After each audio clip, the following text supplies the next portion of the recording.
4% taż-żgħażagħ Maltin fl-età ta' bejn 15 u 16 sena jikkonsmaw id-droga kokaina.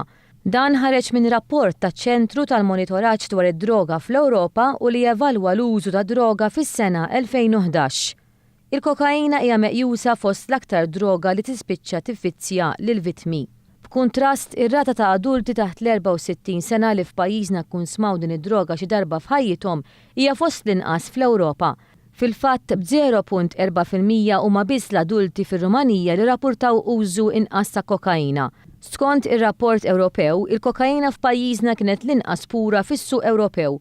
Fil-waqt li f'Malta kien hemm purità ta' madwar 15%, il-medja fl-Ewropa kienet laħħaq id-59%.